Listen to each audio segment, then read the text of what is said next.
For context, I, 34 female, am currently about 6 months pregnant. I am pregnant with my and my husband's second child. My mother-in-law and I honestly have a pretty bitter relationship. She doesn't approve of me or my family background. When I had my first child, my husband had asked me if I had considered letting my mother-in-law be in the delivery room. I told him absolutely not, and afterward, he never really brought it up. I ended up having my husband and my mother there as support. My husband and I are now discussing who I want in the delivery room, and I told him I was fine with the same arrangement I had last time. However, my husband was clearly not happy about the decision, as I could hear him mumbling something under his breath. I asked if he had a problem with the arrangement. He spoke up and claimed he did. He stated it was massively unfair that I would allow my mother in the delivery room, but not his. He mentioned that since I got to choose who was in the delivery room last time, he should choose who gets to be inside the room this time. I told him he was insane if he thought I would let his mother see me in extreme pain.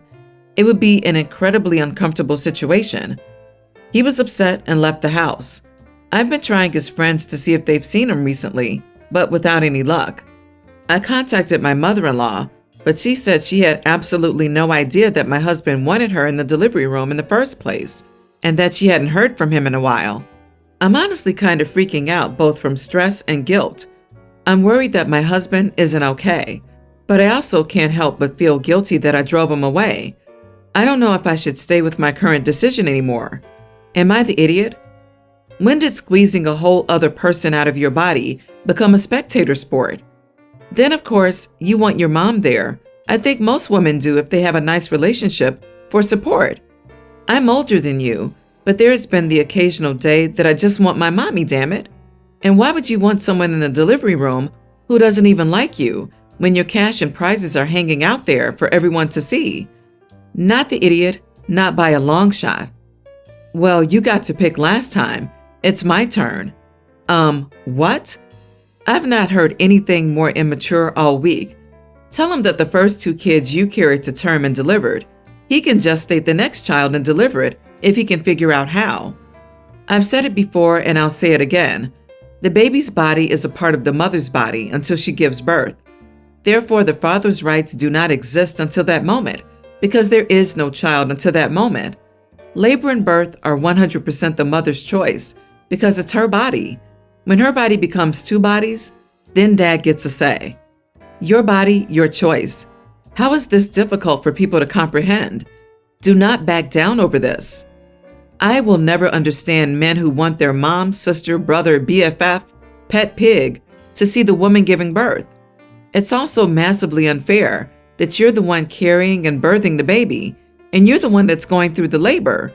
If he's struggling emotionally or mentally, I hope he decides to get help. You didn't drive him away. His immaturity and need to be in control caused this.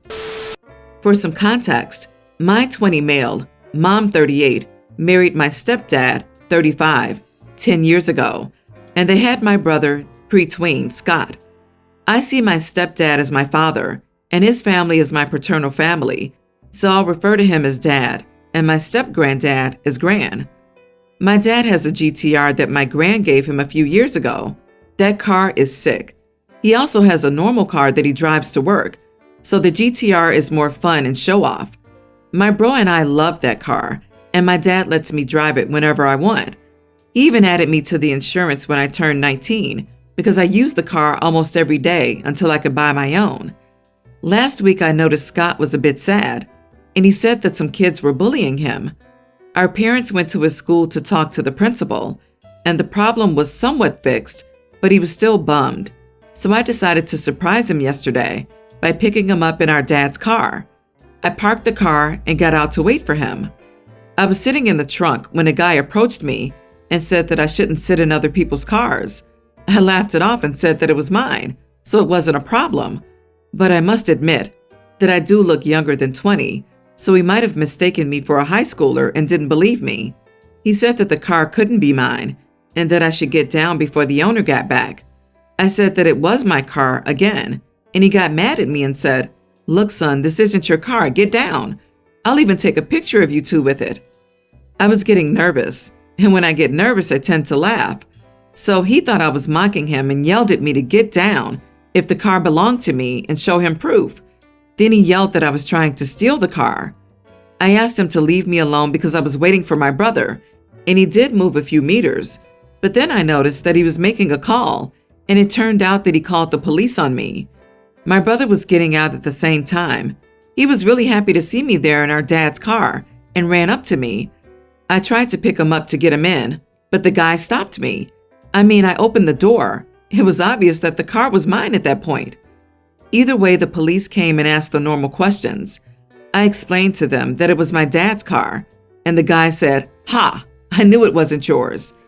I showed them my proof, my license, my dad's papers, the insurance paper with my name on it, and even a text with my dad where I said, "Hey, I'm going to pick up Scott in the car," and he only answered with an okay. I offered to call him so they could ask him themselves, but they said there was no need. So the police let me leave and scolded the other guy. Before driving off, the guy called me names because I could have just shown him all that, but I preferred to be an idiot. Not the idiot. This is what happens when people think they can get away with policing people without being actual police. And that guy had some bloody nerve and very delusional perception of the appropriate response here. That guy was a Class A busybody who needed to get a hobby. You were under no obligation, moral, ethical, or legal, to show him anything. He should have moved on without saying anything other than, "Hey man, nice car." The dude needed to mind his own business. You were obligated to show the police your proof, not Joe can't stay in his own lane, blow. That's sketchy. I'm a girl, but imagine someone pestering me and wanting proof. Your license and registration has some personal information on it, and reading that immediately gave me stalker vibes. Probably not the case, but just a point about how weird this is. Or if else, I'd be concerned about them trying to find your address to try and steal your car. It just doesn't seem right to share personal info with a stranger. Who steals a GTR to pick up their youngest brother from school, especially if you think they're a teenager? Do you think a teenager willing to steal a supercar would stop to pick up their younger brother from school? What the heck? As a woman who rides a large motorcycle, I feel your pain. LOL. My 21 female stepsister Kara, 22, and I go to the same college. We also went to the same school. She struggled with school, so I often had to give her my notes and tutor her. I never particularly liked doing it, but I wanted to move out, and they had agreed to pay me, so I did it anyway. When we got into college, I chose to major in computer science. I always liked coding, found it easy, and was vocal about it. I don't know if Kara wanted to or if her mother forced her to, but she ended up choosing to major in computer science. Kara's mom didn't ask me to help in college, so I didn't. If she had trouble with something and came to me, I politely told her to review the lectures. She would come to me like at 11 at night, always right before tests or exams. She would leave. Anyways, we found out that Kara won't be able to graduate this year due to her low GPA. There was a family gathering back on Saturday, and Kara's mom was moaning about how I'm such a brat who refused to help her daughter and how I wanted to ruin Kara's life. I ignored her at first, but during dinner, even my dad said I should have lent her my notes or something, and his wife loudly thanked him. I got angry and told them that Kara's education was not my responsibility and that she should have chosen to switch majors when she found out that it wasn't for her. But some people got mad at me and said that I was being a witch, and lending my notes or helping her study wouldn't hurt me. So I told her that she could take her own notes and that I couldn't be expected to spoon feed her all the time, and left. I agree that it wouldn't hurt me to help her, but I feel like I was being taken advantage of. I got texts from Kara and her mom calling me some names, and my dad apologized to me for an unknown reason. I don't know if it was a sarcastic apology, hinting that what I did was idiot-like behavior. Maybe I shouldn't have said it at a gathering. Am I the idiot for doing it? Not the idiot at all. You're right. Her education is not your responsibility. It's hers and hers alone. If she struggled with the course so much, why only come to you the night at 11 damn p.m. before the test or exams? Students are notified at the beginning of the semester when the exam dates are, and that is her responsibility to keep track of them. In my opinion, it's best to go low contact with your parents. They seem to think that Kara's grades depend on you, and that's extremely unhealthy for both you and her. Plus, do the parents think that OP is going to spoon feed Kara all her life? If she graduated on time with the help of OP and got a job, was OP going to work 2 jobs so she could spoon feed Kara all the work help she'll need? At a certain point, she had to sink or swim on her own, and if she needed extra help, it was up to her to ask OP or anyone else in her course for study sessions well before it became a crisis. At what point does it stop? Do they expect you both to work at the same place and have you do both your job and hers? Time for Kara to grow up and her mom to stop coddling her. This shouldn't even be a question. You are not responsible for making sure someone does what they need to do, nor help them do what they know they need to do. She let her mom dig her into a hole, tell her to go to class, take notes, and tutor her own grown daughter. Your dad is an idiot for siding against you, and anybody else that faults you is also an idiot. Your dad apologized because your remark made him see and understand your perspective, basically because he thinks you're right. And to be clear, you are right.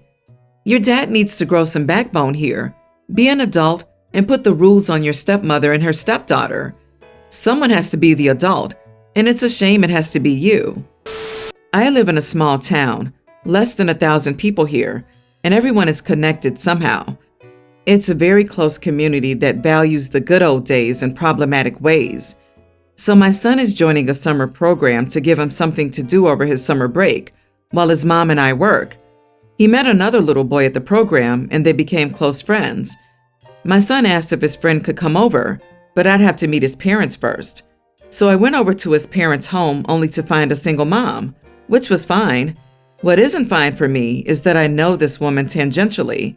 She is a very, let's say, free spirit and does what she wants with her body when she wants to. She has been rumored to hunt other single dads at PTA meetings. However, what she's a bit more infamous for is adultery.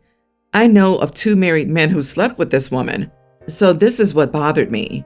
My wife works in a city and commutes every day. I don't, so I'm the one chasing our kid. This means that if my son finds a new best friend in this new kid, I may be in trouble. The idea of being around a woman who's been with so many men, and a few married men, doesn't seem good, especially when my wife is always out. So I told her she seemed nice, but I don't know about our kids being friends, as I know it'll make me interact with her now, given her reputation. She immediately flipped the switch and was angry. She accused me of shaming her and said that I needed to leave. So, am I the idiot? You are the idiot. Rumors in a small town are almost always made up BS, and that's coming from someone who lives in a small town as well. Even if she did sleep with the married men, she's not the adulterer. The married men were, and you don't know if she knew they were in marriages or not. The number of men who lie that they're separated or in an open marriage or in the process of a divorce is astronomical. Small town or not, it's not any harder to lie to a person in a small town that you're in the middle of a quiet divorce or quiet separation. You're an idiot. You shouldn't have anything to worry about if you don't intend to cheat on your wife. It would be different if this woman made any advances on you, but she's done nothing and has indicated nothing.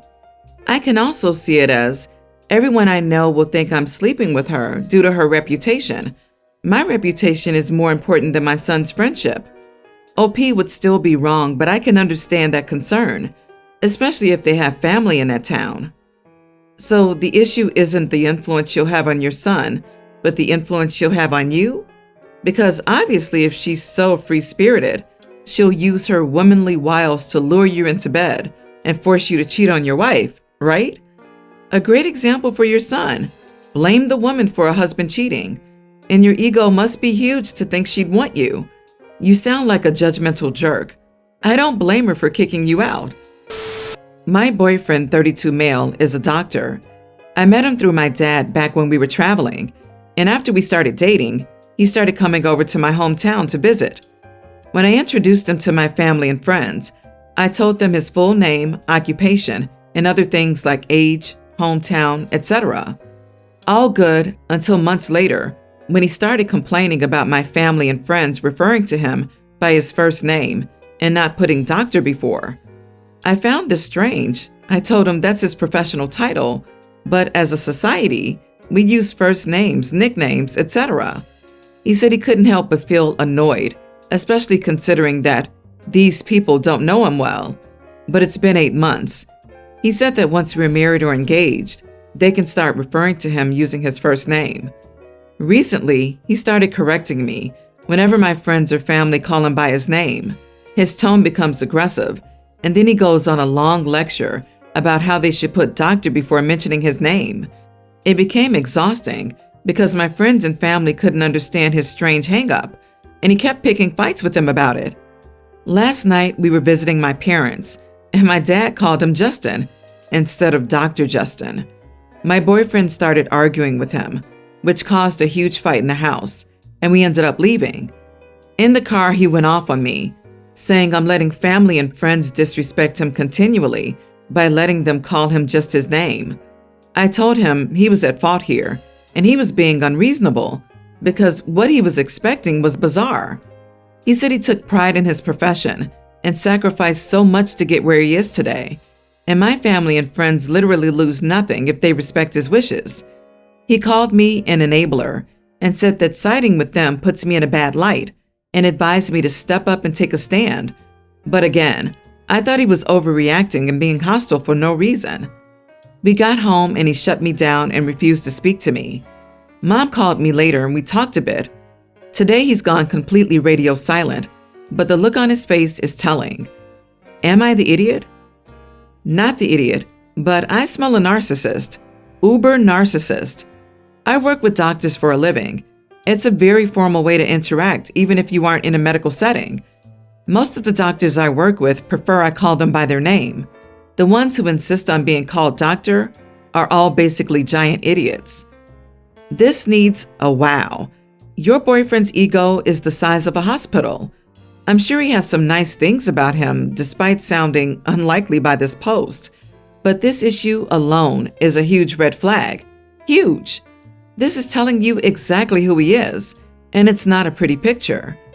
Not the idiot, but you need to leave this egotistical person who sounds more like a tyrannical doctor villain in a Marvel movie than an actual person. Yuck, yuck, yuck. OMG, my husband is a doctor, and no one we know socially has ever called him Dr. X. I don't even think he has people call him doctor at work. This is the wildest thing. Completely ridiculous on your boyfriend's part. For your own sake, dump this idiot. You are not the idiot, and he seems controlling and stuck up. It seems like he thinks your family is less than him, and he generally seems like an idiot. Good luck, LOL.